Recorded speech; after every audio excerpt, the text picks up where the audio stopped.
प्रत्येक व्यक्ति को, चाहे संत हो या संसारी, सबको अपने संपूर्ण जीवन में 4 प्रकार के लोगों से उनका सामना होता है। इन 4 प्रकार के लोगों के पास से उन्हें गुजरना होता है। इन 4 प्रकार के लोगों के बीच में ही उन्हें रहना पड़ता है। पहला तो वो हैं जो सुखी हैं, दूसरा वो हैं जो दुखी हैं, तीसरा वो लोग हैं जो सत्य पर चलते हैं, जो अच्छे हैं, जो धर्मात्मा हैं, जो परोपकारी हैं, जो पुण्य आत्मा हैं, और चौथा वो हैं जो दुराचारी हैं, व्यभिचारी हैं, पाप में लिप्त रहते हैं, इसलिए पापात्मा है। ये 4 प्रकार के लोग जो सुखी हैं, दुखी हैं, पुण्यात्मा हैं और पापात्मा हैं, इनसे जब सामना होता है तो ये चारों चित्त को बार बार विक्षिप्त कर देते हैं, अपनी मन की स्थिति पर नहीं रहने देते, मन चलायमान हो जाता है। आदमी अद्भुत एक विचित्र प्राणी है। यह अपने आप में किसी चमत्कार से कम नहीं है। जब आप घर बना रहे होंगे, अपनी ही जमीन में बना रहे होंगे, अपने पैसे से बना रहे होंगे, तब कई लोग उस घर जब आप बना रहे होंगे तो विघ्न करने के लिए आते हैं, रोकने के लिए आते हैं। और जब वही आपका घर जल रहा होता है तो फिर एकत्रित होकर सहानुभूति देते हैं। आह, घर जल गया, अब क्या होगा। जब आप खुशियां मना रहे होते हो तो ये विघ्न डालते हैं, और जब आप दुख में होते हो तो ये सहानुभूति करते हैं। जब आप जिंदा रहते हो तो कोई पूछता नहीं, और जब मर जाते हो तो फिर बारात की तरह सज कर आपके पीछे चलते हैं। जब आपका विकास कर रहे होते हो तो सब जल रहे होते हैं, और जब आप विकास करना बंद कर दो तो सब तिरस्कार कर रहे होते हैं। जैसे जैसे आपकी उन्नति होती रहेगी, श्रेय लेने वाले कई लोग आपके आजू बाजू घूमने लग जाएंगे, आपके आसपास चक्कर लगाएंगे। आप जब उन्नति के पथ पर रहते हो तो खोए हुए रिश्तेदार भी मिल जाते हैं, और इसके साथ साथ जो आपके अपने भी होते हैं वह भी आपके सत्यानाश का, आपका पतन का दुआएं मांगते हैं। जैसे आप विकास की सीढ़ियों को चढ़ोगे तो ना जाने कौन कौन, जिसे आप जानते भी नहीं हो, वह आपका शत्रु बन के खड़ा हो जाएगा। और जब सब कुछ छोड़ दो, ना करो विकास, लगा दो अपने घर में अपने हाथों से आग, खत्म कर दो जो जो आपने बनाया है, हट जाओ इन दिन दुनिया से, साइड में जाकर बैठ जाओ, किसी कोने में बैठ जाओ, तब ये दुत्कारते हैं, तब ये देखते नहीं हैं, तब ये घृणा करते हैं। आपके ऊपर से गाड़ियां चढ़ाकर निकल जाएंगे, आप फुटपाथ पर पड़े सोए रहो, कोई देखने को राजी नहीं है। कहते हैं ना जाने कहां कहां से किस कर्म को करके आए कि इस दुर्गति को प्राप्त कर रहा है। ना जाने कितने जन्म का पाप होगा कि फुटपाथ पर सड़ रहा है, सो रहा है। इसको अपनी जिंदगी का फिक्र नहीं है, तो पृथ्वी का बोझ। जब सब छोड़ दिया तो आप पृथ्वी का बोझ बन गए। और जब आप सोचे कि मुझे पृथ्वी का बोझ नहीं बनना है, मुझे कुछ करना है, इन लोगों को मैं दिखा दूं कि मैं निकम्मा निठल्ला नहीं हूं, मुझे कुछ करके दिखाना है, और जैसे करने को चलते हो तो ये लोग रोकते हैं, व्यवधान डालते हैं, रुकावट करते हैं। इनको सबसे ज्यादा तकलीफ होता है जब आप स्वयं का सहारा बनते हो तो सब शत्रु हो जाते हैं, और जैसे आप बेसहारा होते हो तो फिर घृणा करते। और जिस समय आप प्रबल ऊंचाई पर उड़ रहे होते हो उस समय सब शत्रु बने हुए रहते हैं, और जैसे उस ऊंचाई से गिरे तो फिर खड़े हो जाते चारों तरफ आके। यथार्थ में उनकी सहानुभूति नहीं होते, अंदर से दिल का प्रसन्नता है कि बहुत बड़ा बन रहा था, अब देख। इसलिए कच्छ आदि के भूकंप से पहले वहां गरीब थे, बहुत से लोग थे, कोई पूछता नहीं था। भूकंप के बाद चारों तरफ से परोपकारी बन बन के सब पहुंच गए। उसमें से कई गरीब ने तो जश्न मनाया, अच्छा हुआ कि भूकंप आया, पहले तो कोई रोटी नहीं पूछता था। भूकंप आया, ये बड़े बड़े जो बिल्डिंगें बनी हुई थी धराशायी हो गया, इसमें कम से कम कुछ पूछने को तो आ गए। तो जब नष्ट हो गए तो पूछने को आते हैं, गिर जाते तो पूछने को आते हैं, पूछ पूछ कर तसल्ली करने के लिए सिर्फ आते हैं कि देखो कितना गिरा है नीचे, और कुछ तो नहीं बचा।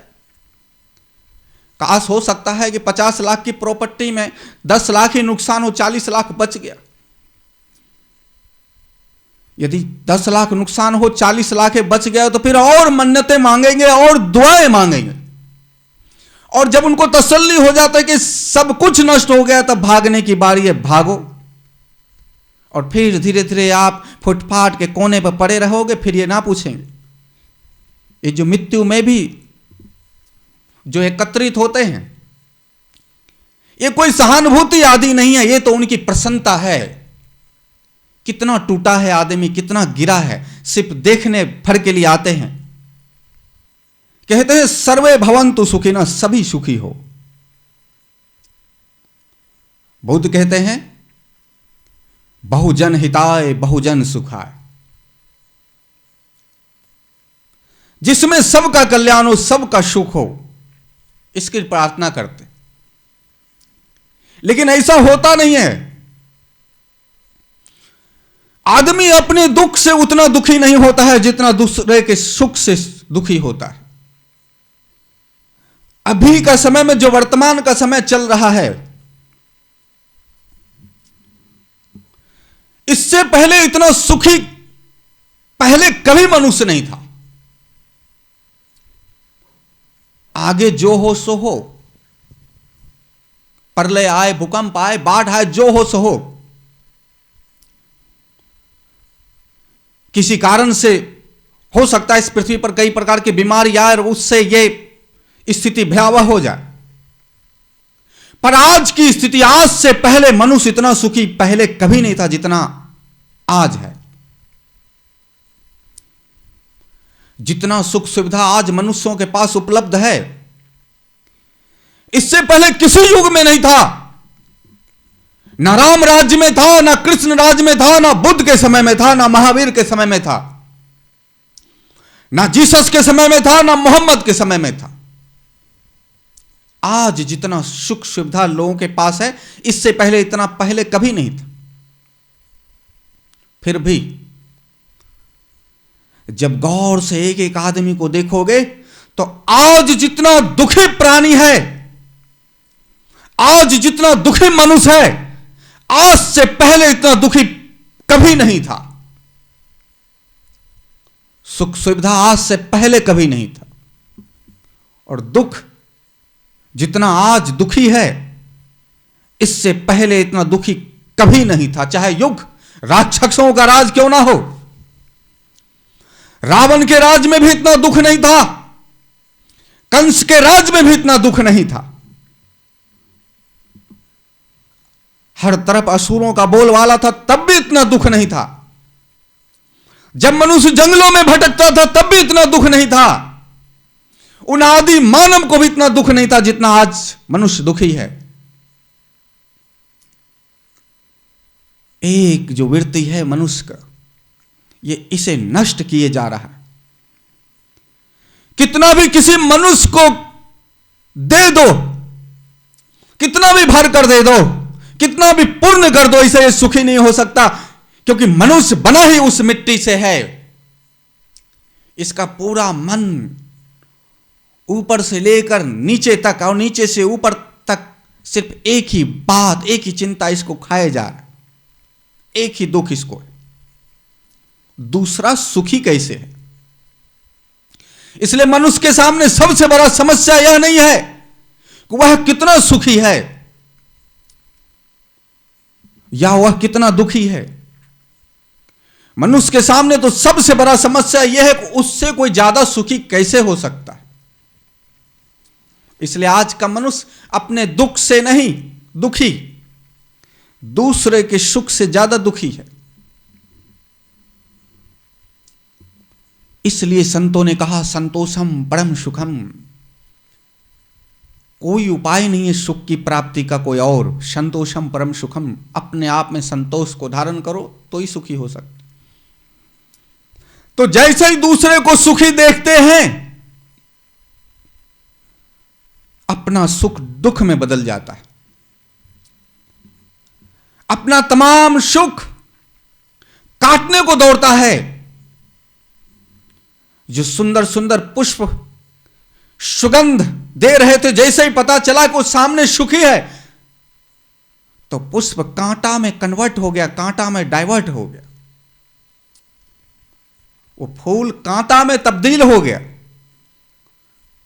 अब वो कांटा सा चुभने लगा, फिर यत्न करने लगे, फिर प्रयत्न करने लगे। इसलिए नहीं कि हम आगे बढ़े, हम इसलिए आगे बढ़े कि सामने वाला पीछा हो जाए। इसलिए दुख, दूसरे का सुख हमेशा विचलित करता है, हमेशा चिंतित करता है, हमेशा चित्त को विक्षिप्त करता है। कहते हैं एक आदमी जिंदगी से तंग आकर तपस्या करने लगा। उसने सोचा संसारी से क्या मांगना, लोगों से क्या मांगना, काम धंधा कर कर भी आखिर कितना प्राप्ति होगा धन का। उससे मांगो जो सबको देता है, उस भगवान के लिए तपस्या करो। इसलिए वो उस आदमी ने अपनी तपस्या का आरंभ किया, कठोर तपस्या किया, और भगवान प्रसन्न होकर सामने आ गए। बोले मांगो वत्स, क्या वरदान मांगते हो। उस आदमी ने कहा प्रभु यदि आप मेरे तपस्या से प्रसन्न हैं तो सिर्फ एक वरदान चाहिए। बोले क्या। जब जितना जो मांगू, जिस समय मांगू, मुझे मिल जाए।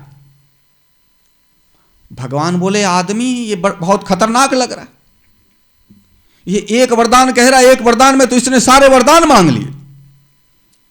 भगवान ने बोला ठीक है, भगवान को ये नीति, जिसने संसार को ही बनाया उसे तो नीति पता है ना कि मनुष्य की स्थिति क्या है। किसी भी मनुष्य को कितना भी दे दो, दुखी रहेगा, तब तक दुखी रहेगा जब तक सामने वाला सुखी है। तब भगवान ने कहा उस भक्त से कि ठीक है, मेरी एक शर्त है, मैं वरदान देने को तो राजी हूं। जब तुझे जितना चाहिए, जिस समय चाहिए, जो जो वस्तु चाहिए, मैं उपलब्ध कर दूंगा। पर याद रख, जब जब तुझे जो जो चाहिए तेरे पड़ोसी को वो डबल मिलेगा, 2 गुना मिलेगा। उस समय तो उसने कहा ठीक है भगवान, बहुत अच्छा। भगवान ने तथास्तु कह दिया और वो चला गया। अब ये भक्त घर पर आया, मंद मन मुस्कुराया, बोला बहुत गरीबी में चल रहा था, मेरी तो घास फूसिया की कुटिया थी। कह दिया हे भगवान शानदार महल बना दिया जाए। शानदार महल बना, सामने पड़ोसी वाले का 2 महल बन गया। बस अब ये सो ना पाया। अब ये भक्त जो जो मांगता सामने वाले डबल होने लगा। अब इसकी बेचैनी बढ़ने लगी, पहले से ज्यादा दुखी ये रहने लगा। अब करे तो करे क्या। तो बोलता है अब तो और भी अच्छा रास्ता है, चलो तेरा में विकास होने नहीं दूंगा, चाहे भले ही मैं बर्बाद हो जाऊं। यही मनुष्य की वृत्ति है। दूसरे के सत्यानाश करने के लिए आदमी अपनी जीवन को बर्बाद कर लेता है, अपनी उत्थान पर उतना ऊर्जा एनर्जी खर्च नहीं करता जितना दूसरे के विनाश के लिए खर्च कर देता है। अपनी पूरी जिंदगी का ध्येय और उद्देश्य इसलिए बना लेता है, अपनी पूरी जिंदगी का मिशन बना लेता है दूसरे की बर्बादी के लिए। उस भक्त ने भी सोचा चलो मैं तेरा सत्यानाश कर दूंगा। उसने तुरंत भगवान से विनती की, प्रार्थना की, हे भगवान मेरे घर के आगे 2 कुएं खुद जाए। जैसे उसने कहा मेरे घर के आगे 2 कुएं खुद जाए, सामने वाले के 4 कुएं खुद गए। उस भक्त ने फिर कहा हे भगवान मेरी 1 आंखें फूट जाए। वरदान के हिसाब से इसकी 1 आंखें फूटी, सामने वाला पड़ोसी का दोनों आंखें फूट गया। इस भक्त ने फिर कहा हे भगवान मेरे 1 पैर टूट जाए, लंगड़ा हो जाए। जैसे 1 पैर से लंगड़ा हुआ, सामने वाले के दोनों पैर लंगड़ा हो गए और वो गड्ढे में गिरा और मर गया। उसके बाद जो ये भक्त जो सोया चैन से, वह इतने वरदान से भी उतना प्रसन्न ना हो पाए। इसलिए समस्या यह नहीं है कि आदमी के पास कितना क्या है, समस्या यह है कि पड़ोसी के पास कितना है और क्या है। और यह दूसरे का सुख जो है यह बार बार चित्त को विक्षिप्त कर देता है। कहते हैं एक संत पीपल के वृक्ष के नीचे तपस्या कर रहे थे। उस वृक्ष के ऊपर एक कौवा रो रहा था दुखी होकर। उस कौवे के आंसू संत के शरीर पर गिरा। संत ने सिर उठाया और सिर उठाकर देखते हैं एक कौवे को रोते हुए। संत ने पूछा भाई क्यों रो रहे हो, क्या तकलीफ है? कौवे ने कहा कि पता नहीं किस जन्म का पाप होगा कि भगवान ने मुझे कौवा बनाया। बिल्कुल काला हूं ना, वाणी सुरीली है ना, लोग मेरी सम्मान करते हैं। मुझसे तो अच्छा हंस है। काश भगवान हंस बना दिए होते तो अच्छा था। कितना सफेद सफेद देखने में, कितना सुंदर प्राणी है, मैं कितना कुरूप हूं। संत ने कहा चिंता ना करो, तुम हंस से मिल लो, वार्तालाप कर लो। यदि तुम्हें हंस पसंद है तो फिर तुम्हें हंस बना दिया जाएगा। तो कौवे ने कहा क्या यह संभव है? बोले हां संभव है, मैं तुम्हें हंस बना सकता हूं अपने तप से, अपनी तपस्या की शक्ति से। तो कौवे सोचा चलो हंस बनने से पहले हंस से पूछ लिया जाए।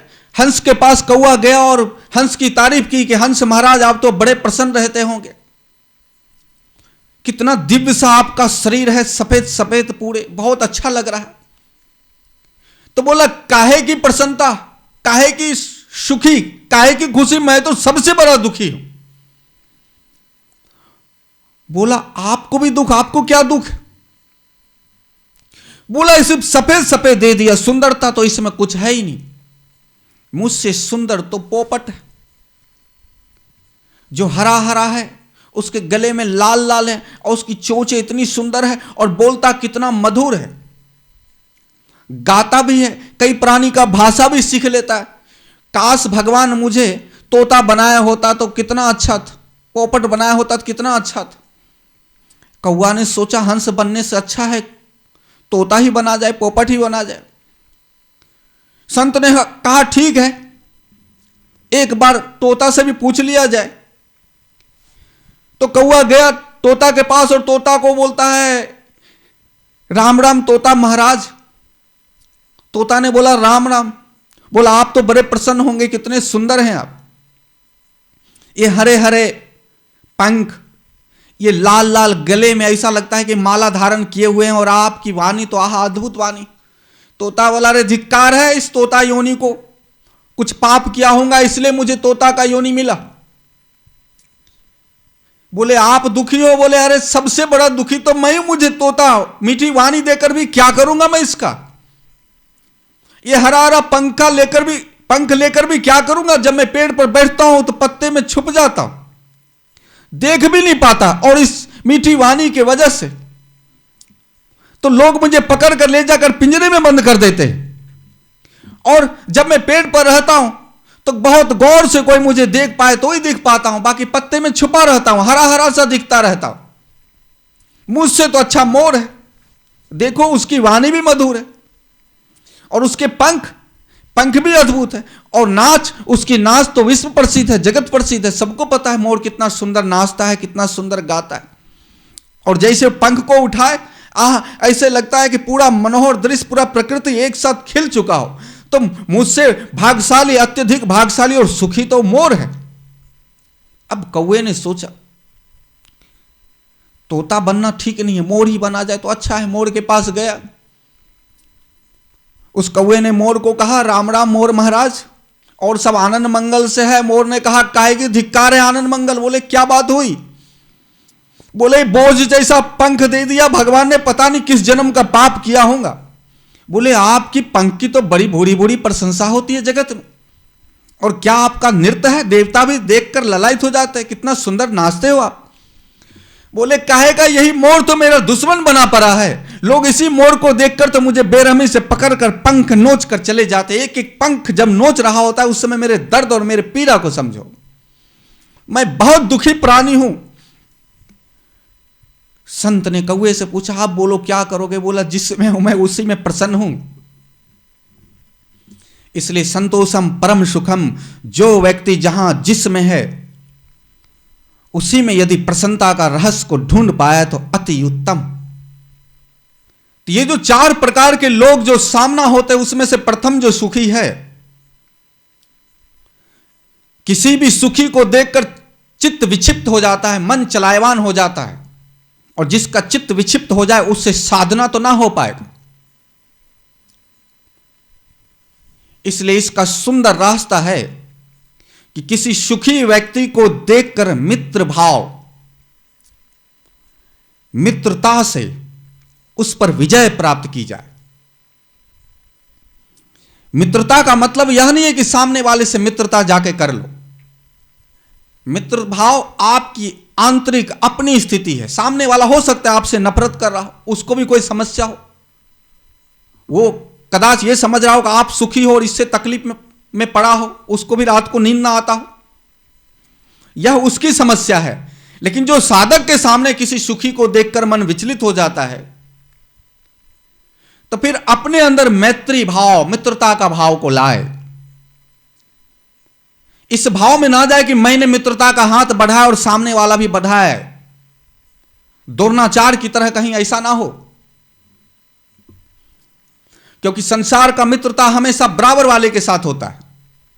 जब कहीं ना कहीं बराबरी हो, दुर्योधन ने कर्ण से इसलिए मित्रता की कि अर्जुन के लिए कोई उसे शस्त्र ना मिल रहा था, तो अर्जुन के उपाय के रूप में उसने कर्ण को देखा, इसलिए कर्ण से मित्रता कर ली। तो कहीं तो उसे बराबरी लगा, तब उसने मित्रता की। यदि दुर्योधन समझता है कि जाति में निम्न है, धन वैभव ठाठ बाट में मेरे से छोटा है, लेकिन कर्ण के पास वो है जो मेरे पास नहीं है, अर्जुन जिस बाण से मरेगा वो बाण कर्ण है, अर्जुन को जिस नीति के साथ पराजित किया जाए वो नीति कर्ण है, इसलिए बराबरी तो आया। इसलिए दुर्योधन ने मित्रता की कर्ण के साथ। लेकिन द्रोणाचार्य ने मित्रता की राजा द्रौपद से।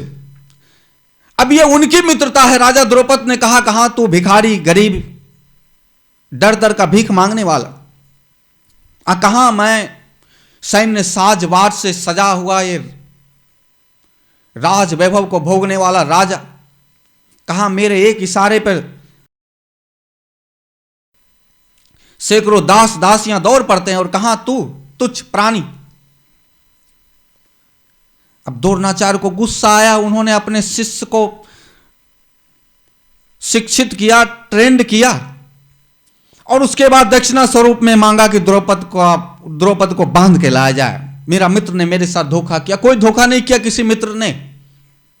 मित्रता कभी भी बराबरी वाले के साथ होता है, जब व्यवहार की मित्रता हो। लेकिन आंतरिक मित्रता, जब कोई आपको लग रहा है आपसे ज्यादा सुखी हो, तो वो आपको बेशक कुछ भी समझे, आप अपने को प्रसन्न तो रख सकते हो, आपके अंदर अपना भाव, मैत्री भाव तो ला सकते हो संतों की तरह। जैसे संत विचरण करते हुए चलते हैं और राजा रंग सबको एक समान समझते हैं। बेशक वो राजा उनको एक समान ना समझे, पर संत तो एक समान समझते हैं। और संत अपने से श्रेष्ठ कभी किसी धनपति को नहीं समझते, कभी किसी को सुखी नहीं समझते। तो संत वाला भाव तो ला सकते हो, मैत्री भाव तो ले सकते हो। और सच्चा मित्र यह कि जो दूसरे का कल्याण का सोचे। इसलिए संत उस धनपति का भी सत्यानाश का कभी ना सोचते। कोई सुखी हो तो कहते हैं और सुखी हो जाए, कोई और सुखी है तो कहते हैं और सुखी हो जाए, पर यह नहीं सोचते हैं कि वो और सुखी हो जाए तो उसके सुख के बदले मुझे भी सुख मिलेगा, नहीं। इसलिए संतता का भाव अंदर जब लाए तो साधक साधना में आगे बढ़ेगा, नहीं तो चित्त हमेशा दूषित रहेगा। और जिसका चित्त दूषित हो गया इन सब छोटे छोटे मामलों में, वो कितना भी ध्यान योग जप तप कुछ भी कर ले, उसको कोई फर्क नहीं पड़ेगा। किसी भी युग में दुनिया में सबसे बड़ा व्यापार यदि कुछ है तो वह है दुख का व्यापार। दर्द को बाजार में बेचो और दर्द को बाजार में खरीदो।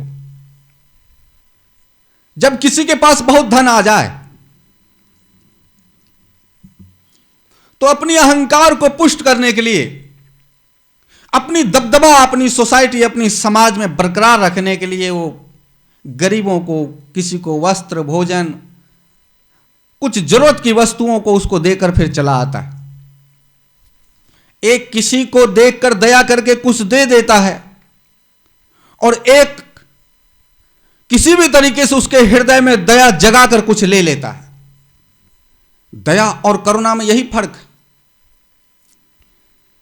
दया का मतलब है सामने वाला अलग है, मैं उसकी मदद कर रहा हूं, मदद करने वाला कोई और है, श्रेष्ठ हूं, बड़ा हूं, महान हूं, पुण्य का काम कर रहा हूं। करुणा में यह नहीं होता। दया का मतलब है तेरा दुख तेरा है, मैं तेरी दुख में थोड़ी मदद कर रहा हूं।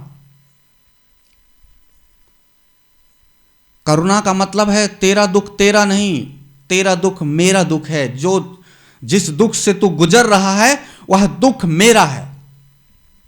कभी भी कोई धनपति व्यक्ति किसी को 100 रुपए 200 रुपए 500 रुपए दे देता, आज तक जितना भी दया दिखाया है 500 1000 2000 10,000 लाख जो भी दिया हो किसी को, देने वाले अपने जैसा तो ना बना पाया ना।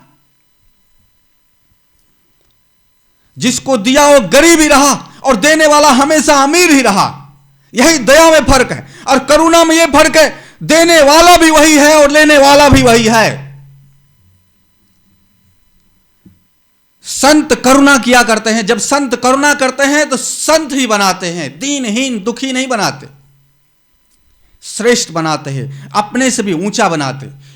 किसी को गरीब और गरीबी से कोई लेना देना नहीं। जो दे रहे हैं दया के नाम पे वो तो चाहते ही है सब दिन गरीब बना रहे। ये गरीब नहीं रहेगा तो मेरे सामने हाथ कैसे जोड़ेगा। ये बराबर का यदि हो गया तो मेरे सामने बैठेगा, मेरे सामने से बात करेगा, फिर मुझ में इसमें अंतर क्या। जिस प्रकार से सुखी लोग चित्त का हरण करता है उसी प्रकार से दुखी लोग भी चित्त को व्यथित करके हरण कर देता है। जब दुखी लोगों को देखकर दया करोगे तो अहंकार और प्रबल होगा। जब दुखी लोगों को देखकर करुणा करोगे तो बुद्ध और महावीर बनोगे। जब दुखी लोगों को देखकर करुणा करोगे तो विवेकानंद और गांधी बने हो। उनका दुख जिस समय अपना दुख लगे उस समय करुणा का बहाव, करुणा का गंगा आपके अंदर बह रहा है। वो भेद नहीं करता है। दया तो भेद बुद्धि रखता है।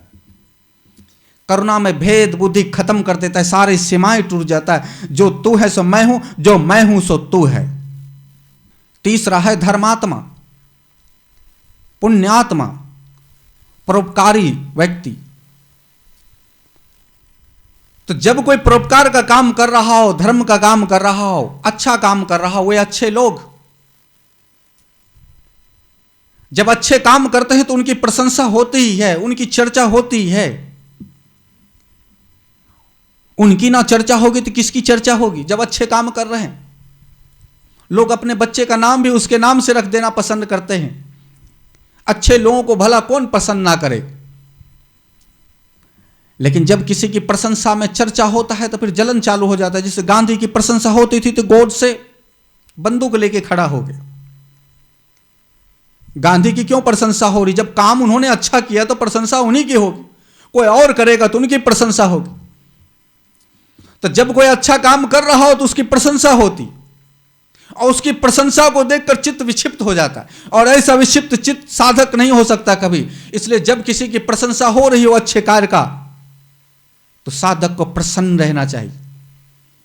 क्यों? क्योंकि वह अच्छा कार्य उसका तो है ही, साथ में उसका भी है। साधक का ही कार्य को तो कोई और कर रहा है, यह अति प्रसन्न की बात है। इसलिए जब किसी की धर्मात्मा के अच्छे लोगों का संगति मिले, अच्छे लोगों का सानिध्य मिले, या अच्छे लोगों का कहीं प्रशंसा हो रहा हो, तो प्रसन्न होना चाहिए। और जब कहीं अच्छा लोग हो तो प्रसन्न हृदय के साथ, उदार भाव के साथ मिले। जब किसी गांव में साधु संत आ जाए, परोपकारी आत्मा है, हमेशा दूसरे के हित के विषय में सोचते रहते हैं, इसलिए उनके सामने विनम्र और प्रसन्नता के साथ जाए तो साधना में बढ़ोतरी होती। और किसी संत को देखकर जलन हो गए, अरे ये घूम रहा है, फिर रहा है, भीख मांग के खा रहा है, और बड़े महान बना फिर रहा है, तो ऐसा भक्ति भजन तो कभी हो ही ना पाएगा। चित्त हमेशा अशांत रहेगा। इसलिए सज्जन पुरुष, संत पुरुष, धर्मात्मा, पुण्यात्मा, इनके सामने विनम्रता के साथ जाना चाहिए, मिलना चाहिए, पूर्ण प्रसन्नता के साथ, हृदय में कुटिलता को धारण करके ना मिलना चाहिए।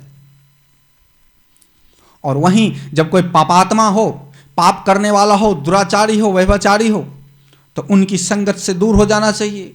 दूर से ही नमन और नमस्कार करके निकल जाना चाहिए। उनके लिए हमेशा मन बुद्धि को उदासीन बना देना चाहिए। समझ लेना चाहिए कि दुनिया में ये चीज है ही नहीं, क्योंकि सत्य तो बहुत कम आकर्षित करता है, पर असत्य बहुत ज्यादा आकर्षित करता है। धर्मात्मा का प्रभाव लोगों पर कम पड़ता है, पर दुरात्मा का प्रभाव ज्यादा पड़ता है। इसलिए आदमी गलत करने को पहले से ही आतुर हो जाते, संगति मिली नहीं तो और कूद पड़ते। इसलिए ऐसे संगति से बचे और ऐसे जगह पे उदासीन रहे। तो कहा जाता है कि चार प्रकार के लोग साधक के जीवन में मिलते हैं और प्रत्येक आदमी के जीवन में मिलते हैं। पहला वो है सुखी, दूसरा वो है जो दुखी है, तीसरा वो भी मिलते हैं जो परोपकारी हैं, धर्मात्मा हैं, पुण्यात्मा हैं, और चौथा वो मिलते हैं जो पापात्मा हैं, जो पाप में ही रट रहते हैं। इसलिए पहला जो सुखी है उसके लिए चित्त विक्षिप्त ना हो, इसलिए मित्रता का भाव को धारण करे।